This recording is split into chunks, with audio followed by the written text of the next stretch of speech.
सभी को नमस्कार। हम लोग दश कुमार चरित का अध्ययन कर रहे हैं। दश कुमार चरित आचार्य दंडी की रचना है और दंडी का परिचय और ग्रंथ का मंगलाचरण। इसका अध्ययन हमने पिछले व्याख्यान में कर लिया था। अब इसके साथ हम आगे गद्य भाग का अध्ययन आरंभ करेंगे।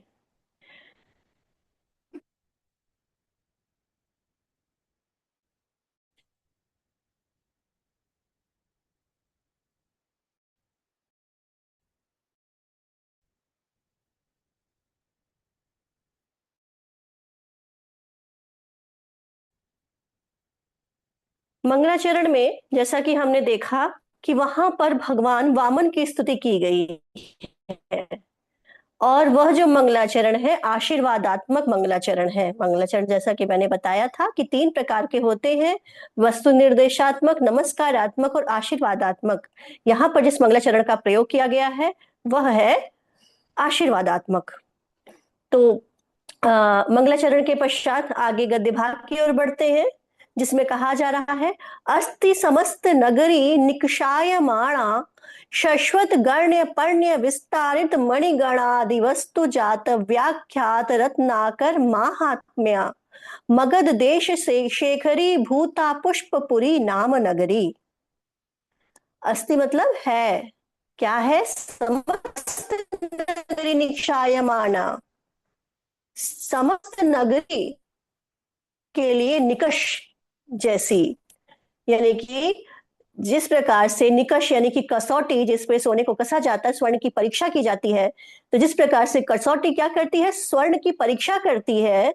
उसी प्रकार से संपूर्ण नगरियों की निकषायमाना, कसौटी रूप अर्थात परीक्षा करने वाली, और शश्वत यानी निरंतर, गण्य पाण्य अर्थात समस्त, पण्य अर्थात विक्रेय वस्तुओं के मध्य, विस्तारित, विस्तारित अर्थात फैलाए गए, मणिगणादि, मणिगणादि अर्थात मणि समूह आदि, पदार्थ समूह से, वस्तुजात यानी पदार्थ समूह से व्याख्यात रत्नाकर महात्म्या, रत्नाकर अर्थात समुद्र के महात्म्य को व्याख्यायित करने वाली, प्रतिपादित करने वाली, मगध देश शेखरी भूता, मगध देश की शिरोभूषण रूप पुष्पपुरी नामक नगरी है। यानी कि एक ऐसी नगरी जहां पर जहां के बाजारों में मणियां इतनी बिखरी हुई हैं, इतनी ज्यादा है कि वह जो है नगरी से ज्यादा समुद्र, जिसको कि रत्नाकर कहा जाता है, रत्नों की खान कहा जाता है, ऐसे एक दिव्य समुद्र के समान प्रतीत होने वाली मगध देश की शिरोभूषण रूप पुष्पपुरी नामक नगरी है। फिर से देखेंगे इसको, समस्त नगरी निक्षायमाणा, जैसे कसौटी समस्त स्वर्ण की परीक्षा करती, उसी प्रकार से समस्त नगरी के लिए निक्षायमान अर्थात कसौटी रूप, शश्वत गणपर्ण्य अर्थात अनवरत निरंतर समस्त विक्रेय वस्तुओं के मध्य फैलाए हुए, विस्तारित फैलाए हुए मणिगण आदि, मणिगण अर्थात मणि समूहों, मणि समूहों आदि पदार्थ समूह से व्याख्यात रत्नाकर महात्म्या, रत्नाकर के महात्म्य को प्रकट करने वाली, मगध देश शेखरी भूता, मगध देश की भूषण रूप पुष्पपुरी नाम की नगरी है। आगे बढ़ते हैं। तत्र वीर भट पटलो तरंग तुरंग कुंजर मकर भीषण सकल रिपुगण कटक जलनिधि मथन मंदरायमाण समुदंड भुज दंड पुरंद पुरांगण वन विहरण परायण तरुण गणिका गण जेगीय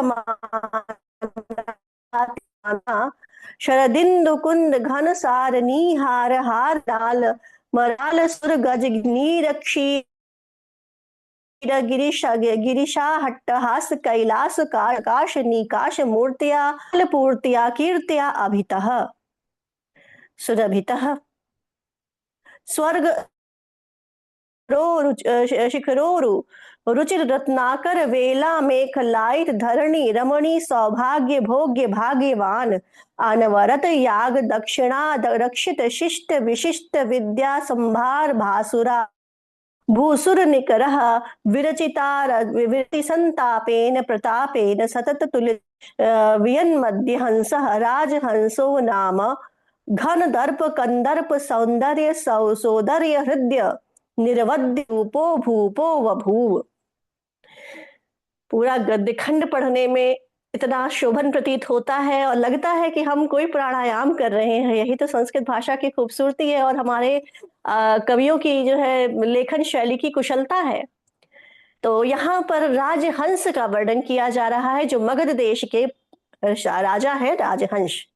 तो कह रहे हैं तत्र, वहां कहा, पुष्पपुरी में, मगध देश के शिरोभूषण रूप पुष्पपुरी जो नगरी है उसमें, उस पुष्पपुरी नगरी में वीर भट्ट अर्थात वीर भट्ट यानी योद्धाओं के पटल, पटल अर्थात समूहों से तरंगित उस पुष्पपुरी नगरी में वीर भट्ट अर्थात योद्धाओं के पटल मतलब समूहों से, योद्धाओं के समूह से तरंगित और तुरंग यानी कि घोड़े और कुंजर अर्थात हाथी ही मकर भीषण, मकर और उनसे भीषण यानी भयंकर सकल रिपुगण, समस्त रिपुओं अर्थात शत्रुओं की सेना रूपी समुद्र मंथन, जल निधि मथन, समुद्र के मंथन में मंदरायमाण, मंदर पर्वत के समान, समुद्दंड भुजदंड, समुद्धत भुजदंड वाले, बाहुदंड वाले। कौन है? राजहंस। कैसे है राजहंस? वीर योद्धाओं के समूह से सतरंगित है, घोड़े और हाथी मकर उनसे भी भयंकर, समस्त शत्रुओं की सेना रूप समुद्र को मथने में मंदर पर्वत के समान। आपको पता है समुद्र मंथन के समय जो मथानी का कार्य किया था वो मंदार पर्वत ने किया था, मंदर पर्वत ने किया था। तो समुद्र पर्वत मंथन के जो है, और कैसे समुद्र अर्थात सेना और समस्त शत्रुओं की सेनाओं को मथने में मंदर पर्वत के समान, समुद्धत भुजदंड वाले, बाहुदंड वाले। और कैसे? पुरंदर, पुरंदर अर्थात इंद्र और पुरांगण यानी कि इंद्र की पुरी अर्थात इंद्रपुरी, इंद्र की नगरी यानी अमरावती के आंगन में स्थित वन विहरण, वन अर्थात उपवन में, और इंद्र के जो है आंगन में जो वन है उसको नंदन वन कहा जाता है। तो इंद्र की नगरी के आंगन में स्थित वन विहरण, वन में विहरण परायण, विहार में तत्पर लगे हुए, और तरुण गणिका गण, तरुण अर्थात युवती, गणिका समूह से, गण अर्थात समूहों से, गणिका समूहों से, जेगीय मानायाति मानया, बारंबार गाई जाने वाली, अपरिमित, अतिमानया यानी कि अपरिमित, असीमित, शरदिंदु कुंद घन सार निहार हार मृणाल, शरदिंदु अर्थात शरद ऋतु के, इंदु मतलब चंद्रमा, घनसार कपूर, उसके पीछे पहले छूटिया कुंद, शरद इंदु अर्थात शरद कालीन, इंदु यानी चंद्रमा, कुंद, कुंद का पुष्प, और घनसार यानी कि कपूर, और निहार यानी कि बर्फ, और हार यानी कि मोतियों की माला, मोतियों की माला से मेखलाइत, मृणाल, मराल यानी कि जो है मृणाल यानी कमल नाल, और सुरगज यानी कि ऐरावत हाथी। ये सारे के सारे जो वस्तुएं बताई जा रही, ये सब क्या है? ये सब शुभ्र है, सफेद है। तो शरद ऋतु का चंद्रमा भी शुभ्र है, कुंद का पुष्प भी शुभ्र है, कर्पूर भी, घनसार यानी कर्पूर भी शुभ्र है, तुषार यानी कि वो बर्फ भी शुभ्र है, हार भी शुभ्र है, मोती की माला, और कमल दंड, मृणाल यानी कमल दंड, मराल यानी कि हंस, और सुरगज यानी कि देवगज, यानी कौन सा देवगज, देवताओं का हाथी ऐरावत। और नीर क्षीर, जल और दूध। और गिरिराज अट्टाहास, महादेव का अट्टाहास। और कैलाश और काश, कैलाश और काश पुष्प, इनके सदृश मूर्तियां, मूर्ति वाली। रचित दिगंतराल पूर्त्या, समस्त दिगंतराल अर्थात दिक मंडल को पूरित करने वाली, भरने वाली। ऐसी धवल कीर्ति से चारों ओर, कीर्तिया अभितः सुरभितः, चारों ओर सुगंधित, सुरभिता अर्थात सुगंधित, यानी कि उनकी कीर्ति, धवल कीर्ति। जब कीर्ति की हम बात करते हैं, यश की बात करते हैं, तो हम लोग उसको धवल कहते हैं, धवल यश का विस्तार, शुभ्र यश का विस्तार। तो कैसे कैसे धवल यश का विस्तार है, कहाँ है, चारों ओर दिग दिगंतर में उनकी जो है कीर्ति फैली हुई है। ऐसे कीर्ति से चारों ओर सुगंधित अर्थात प्रसिद्ध, स्वरलोक शिखरो रुचि रत्नाकर वेला, मेखलाई धरणी रमणी सौभाग्य भोग भाग्यवान। देवताओं के स्वरलोक शिखरो रुचि, स्वरलोक अर्थात देवताओं के शिखरों रुचि अर्थात शिखरों में रहने वाले, रत्नाकर वेला, रत्नों के आधारभूत। रत्नाकर अर्थात समुद्र की वेला, वेला अर्थात तट, भूमि रूप, मेखलायित, मेखला वाली, करधनी वाली। धरणी रमणी, धरणी अर्थात पृथ्वी रूपी, रमणी अर्थात स्त्री के, कामिनी के। सौभाग्य भोग भागवान, सौभाग्य के भोग से भाग्यवान बने हुए, यानी कि ऐसी धरणी जो कि समुद्र रूपी मेखला को धारण किए हुए है, ऐसी धरणी, ऐसी पृथ्वी के सौभाग्य के भोग से भाग्यवान, यानी पूरी पृथ्वी का भोग कर रहे हैं, इसलिए भाग्यशाली हैं। और अनवरत यानी निरंतर, याग दक्षिणा रक्षित, यज्ञ उनकी दक्षिणा से रक्षित, यज्ञों की दक्षिणा से रक्षित। शिष्ट विशिष्ट, शिष्टों में भी विशिष्ट। विद्या संभार भासुर, विद्या संभार यानी विद्या के संभार यानी समूह से, भासुर यानी प्रकाशमान। भूसुर निकरह, ब्राह्मण समूह की रक्षा करने वाले।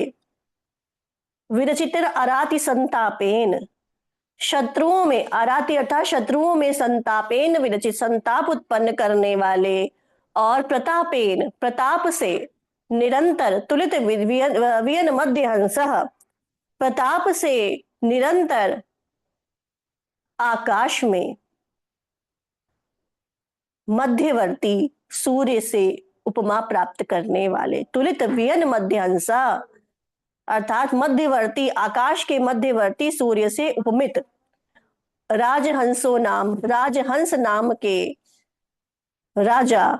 घन दर्प कंदर्प सौंदर्य सौंदर्य निर्वद्य रूपो भूपो बभू, ऐसे घन दर्प अर्थात दृढ़ अभिमान वाले, घन अर्थात सघन या दृढ़, दर्प अर्थात अभिमान वाले, कंदर्प सौंदर्य अर्थात कामदेव के सौंदर्य में, सोदर्य, सोदर्य अर्थात भ्राता, सहोदर, तो भ्रातृत्व से प्रिय, हृदय अर्थात प्रिय। और निर्वद्य, निर्वद्य मतलब अनिंद्य, जिसकी निंदा नहीं की जा सकती, उसको कहते हैं निर्वद्य। तो अनिंद्य रूप वाले राजहंसो नाम राजा, भूपो बभूव, राजहंस नाम के, भूप यानी भूमि पालक यानी राजा, बभूव मतलब हुए। यानी कि अभी तक के हमने आज के व्याख्यान में देखा कि सबसे पहले ऐसी नगरी जो कि मगध देश की शिरोभूषण रूप है, पुष्पपुरी, उसका हमने सौंदर्य देखा। तत्पश्चात उसके जो राजा हैं राजहंस, उनके बारे में हमने विस्तार पूर्वक एक पैराग्राफ में हमने आज के व्याख्यान को देखा। पढ़ते रहिए। अगर कोई जिज्ञासा हो तो पूछिएगा। तब तक के लिए नमो नमः, पुनर्मिलामः, धन्यवाद।